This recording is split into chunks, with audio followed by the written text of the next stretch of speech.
गुज़श्ता रोज एक news conference हुई और न्यूज कॉन्फ्रेंस लंदन से हुई। लंदन वही जगह है जहां से इमरान खान साहब कहते हैं कि लंदन प्लान बनाया गया था। लंदन में बैठ के एक अदालती मफरूर, इश्तिहारी और भगौड़ा प्रेस कॉन्फ्रेंस करता है।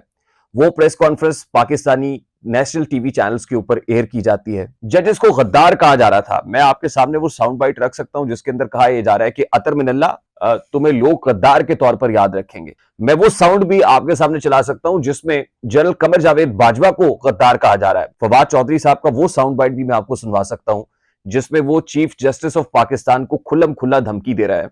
अस्सलाम वालेकुम मेरे सादा से पाकिस्तानियों, मेरा नाम रेहान तारिक है और आप मेरा यूट्यूब चैनल और फेसबुक पेज देख रहे हैं।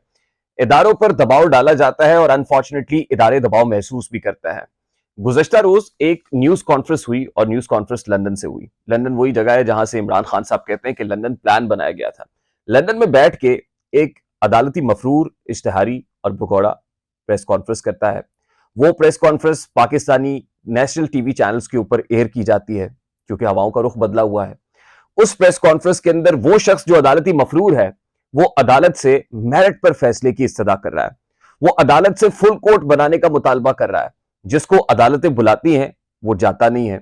जिसको अदालत कहती है आप पेश हो, जवाब दें, वो जवाब नहीं देता। जो 50 रुपए के स्टैम्प पेपर पर बकौल पाकिस्तान तहरीक इंसाफ गया था, ऑल्दो मैं इससे इख्तलाफ करता हूं, वो वापस नहीं आ रहा, लेकिन अदालतों से बाहर बैठकर मुतालबा कर रहा है कि फुल कोर्ट बनाए।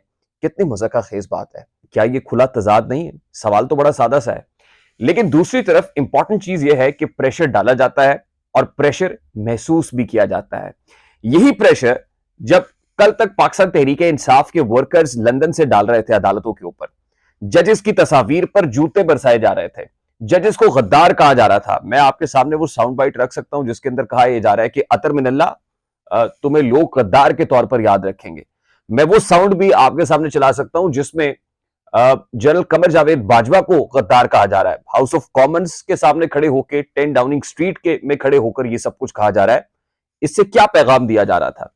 आज फवाद चौधरी साहब का वो साउंड बाइट भी मैं आपको सुनवा सकता हूं जिसमें वो चीफ जस्टिस ऑफ पाकिस्तान को खुल्लम खुल्ला धमकी दे रहा है। मैं वो साउंड बाइट भी रख सकता हूं जिसके अंदर वो ये कह रहे हैं कि ये जजेस, इनके मुंह को खून लगा हुआ है, इस्टेब्लिशमेंट के मुंह को खून लगा हुआ है, जिसमें वो जजेस के प्लॉटों के बारे में बात कर रहे हैं। फिर उसके बाद ट्रकों ट्रॉलियों वाली ऑडियोज तो सामने आ ही गई। यानी इसका ताल्लुक किसी खास पर्टिकुलर जमात से नहीं है। आज पाकिस्तान मुस्लिम लीग नून अदालतों पर हावी होने की, अदालतों पर दबाव डालने की कोशिश कर रही है, तो कल यही दबाव पाकिस्तान तहरीक इंसाफ की जानिब से डाला जा रहा था। इसका मतलब यह है कि हमारे political stakeholders principal position नहीं रखते हैं, यानी कोई उसूली नजरियाती तौर पर कोई लाइन नहीं लिए हुए हैं, बल्कि अपने वेस्टेड इंटरेस्ट के लिए, जाती मफाद की खातिर एक खास लाइन ले लेते हैं। Justice Umar Ata Bandial, chief justice of Pakistan, और इस वक्त उनके लिए ट्रेंड चलाया जा रहा है कि वी स्टैंड विद सीजेपी, यानी हम चीफ जस्टिस उमर अता बंदयाल के साथ खड़े हुए हैं। उमर अता बंदयाल के साथ कौन खड़ा है? पाकिस्तान तहरीक इंसाफ के चेयरमैन इमरान खान और पाकिस्तान तहरीक इंसाफ के वर्कर्स, उनके कारकुनान, उनके रहनुमा। वो इसलिए खड़े हैं कि उमर अता बंदयाल फुल कोर्ट नहीं बना रहा है। उमर अता बंदयाल हम ख्याल जजेस के साथ बेंच में बैठकर लाइकली ये डिसीजन दे सकता है कि इलेक्शन कमीशन ऑफ पाकिस्तान ने जो 30 अप्रैल की तारीख दी थी वो 30 अप्रैल को इंतखाबात कराए। इसलिए पाकिस्तान तहरीक इंसाफ के लोग वी स्टैंड विद सीजेपी का ट्रेंड चला रहे हैं। अब सवाल बड़ा सादा सा है, अगर उमर अता बंदयाल भी 30 अप्रैल को इलेक्शन कमीशन को इलेक्शंस कराने का ना कहे तो क्या होगा? क्या यही लोग जो आज उमर अता बंदयाल की तारीफें कर रहे हैं, यही बदतारीफी कर रहे होंगे? यही उमर अता बंदयाल को गद्दार करार दे रहे होंगे? यही उनकी जात के ऊपर कीचड़ उछाल रहे होंगे?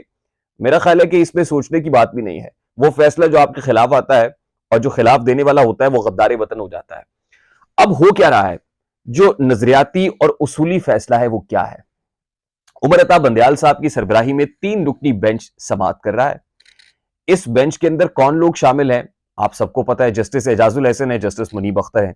ये वही 3 लोग हैं जिनकी मौजूदगी में फुल कोर्ट बनाने का मुतालबा उस वक्त भी हुआ था जब आर्टिकल 63A की तशरीह चल रही थी। फुल कोर्ट बनाने का मुतालबा उस वक्त भी हुआ था जब चौधरी परवेज इलाही का केस अदालत में लगा हुआ था, लेकिन फुल कोर्ट नहीं बनाया गया। आज इस बेंच की कॉन्स्टिट्यूशन से समझ आ जाती है कि फैसला होगा क्या। उमर अता बंदयाल साहब ने गुज़श्ता रोज की समाअत में बहुत जज्बाती होकर यह कहा कि मुझसे पूछो कि मैंने मज़ाहिर अली अकबर नकवी को बेंच में क्यों रखा। अटॉर्नी जनरल ने कहा ठीक है, अगर आप बहुत ही इसरार कर रहे हैं तो बता दें आपने क्यों रखा। फिर उमर अता बंदयाल साहब ने बताया कि इसमें मैं एक खामोश पैगाम देना चाहता था कुछ लोगों को। वो क्या पैगाम देना चाहते हैं? आप ये पैगाम देना चाहते हैं कि आपके जजेस की ऑडियोज या वीडियोज आए, आप उसको इन्वेस्टिगेट इंटेरोगेट नहीं करेंगे, आप उसका फोरेंसिक नहीं कराएंगे? क्या आप उन उसूलों पर, उस प्रोसेस के जरिए से जो जज अरशद मलिक केस के अंदर वजह कर दिया गया था कि ऑडियोज और वीडियोज को टेकअप करने का प्रोसेस क्या होगा, आप उस प्रोसेस को फॉलो नहीं करेंगे? आप अपने जजेस का एहतसाब करने के लिए तैयार नहीं है? क्या यही पैगाम आप देना चाहते थे? फिर जस्टिस काजी फाइज ईसा के साथ दोहरा मयार क्यों रखा गया? जस्टिस काजी फाइज ईसा का ना सिर्फ खुद बल्कि उनकी फैमिली का, उनकी बीवी और बच्चों का ट्रायल क्यों किया गया? उस वक्त आपने ये खामोश पैगाम लोगों को क्यों नहीं दिया था? जस्टिस काजी फाइज ईसा कौन है? आज वो लोग जो एंटी इस्टेब्लिशमेंट बने हुए हैं, मेरा उनसे सवाल यह है कि जस्टिस काजी फाइज ईसा ने फैजाबाद धरने के ऊपर अपना एक कमेंट दिया था। उसके ऊपर कहा था कि फैजाबाद धरना, इसके पीछे कौन लोग हैं और उनको पैगाम क्या है? वो कमेंट्स आने थे जस्टिस काजी फाइज ईसा क्योंकि उसके बाद 2017 के अंदर दो रेफरेंसेस खामोश हलकों की तरफ से नामालूम अफराद के इमा पर दो रेफरेंसेस जस्टिस काजी फाइज ईसा के खिलाफ फाइल किए गए। क्या उस वक्त सुप्रीम कोर्ट ऑफ पाकिस्तान अपने जज के साथ खड़ी हुई? क्या उस वक्त सुप्रीम कोर्ट ऑफ पाकिस्तान ने यह कहा कि हम पैगाम देना चाहते हैं उन हलकों को? उस वक्त आपने पैगाम क्यों नहीं दिया? फिर जस्टिस काजी फाइज ईसा का जिस तरह का ट्रायल हुआ, बदतरीन इंतकाम का उनको निशाना बनाया गया और खुद सुप्रीम कोर्ट भी ये पुकार उठा कि ये रेफरेंस बदनीयती पर मबनी है जो सदर मुमलिकत ने भेजा था। उस वक्त आप कहां खड़े हुए थे? एक और जज साहब हैं और वो इस्लामाबाद हाई कोर्ट के जज थे, जस्टिस शौकत सिद्दीकी। जुलाई 2018 का वाकया है कि जस्टिस शौकत सिद्दीकी रावलपिंडी बार के अंदर खड़े होकर एक तकरीर करते हैं और बड़े जज्बाती हो जाते हैं। ये कोई आम बात नहीं है कि एक रावलपिंडी बार के अंदर खड़ा होकर इस्लामाबाद हाई कोर्ट का एक सिटिंग जज खामोश हलकों को पैगाम दे, खड़ा होकर नामालूम अफराद के ऊपर नुक्ताचीनी करे और बताया कि किस तरह लोग मेरे घर में घुसे थे और मुझे प्रेशराइज किया गया था कि आपने मियां नवाज शरीफ और मरियम नवाज साहिबा को बाहर नहीं आने देना। ये उस वक्त बबांगे दौल, आप ये समझिए कि वो कहते हैं कतील उससा मुनाफिक नहीं कोई जो जुल्म तो सहता है बगावत नहीं करता। उस वक्त जस्टिस शौकत सिद्दीकी का कसूर यह था कि वो अलमे बगावत बुलंद किए हुए थे, वो खड़े हो गए थे। जुलाई 2018 रावलपिंडी बेंच के अंदर खड़े होकर जस्टिस शौकत सिद्दीकी ये तकरीर करते हैं और अक्टूबर 2018 में जस्टिस शौकत सिद्दीकी का ट्रायल जो सुप्रीम जुडिशियल काउंसिल के अंदर कार्रवाई चलाई जाती है, सदर मुमलिकत को भेजी जाती है और सदर मुमलिकत उसको इंडोर्स कर देते हैं। जस्टिस शौकत सिद्दीकी को बरतरफ करके घर भेज दिया जाता है, यानी खड़े पैर जस्टिस शौकत सिद्दीकी को बेरोजगार कर दिया जाता है। उस वक्त सदर मुमलिकत के पास यह इख्तियार था कि वो आर्टिकल 209 क्लॉज 7 का इस्तेमाल करते और खुद फैसला करते, अपना माइंड अप्लाई करते, लेकिन उसमें सदर मुमलिकत की जानिब से अपना माइंड अप्लाई नहीं किया गया। As it is supreme judicial council की कार्रवाई, क्योंकि खामोश कुव्वतें, ताकतवर हल्के जस्टिस शौकत सिद्दीकी को बरतरफ कराना चाहते थे, आपने कर दिया। तो उस वक्त आप एंटी इस्टेब्लिशमेंट क्यों नहीं थे? आज वही जजेस जो एंटी इस्टेब्लिशमेंट थे और एंटी इस्टेब्लिशमेंट होने की वजह से उन्होंने इंतकामी कार्रवाइयां फेस की, आज आप उन्हीं के खिलाफ खड़े हैं।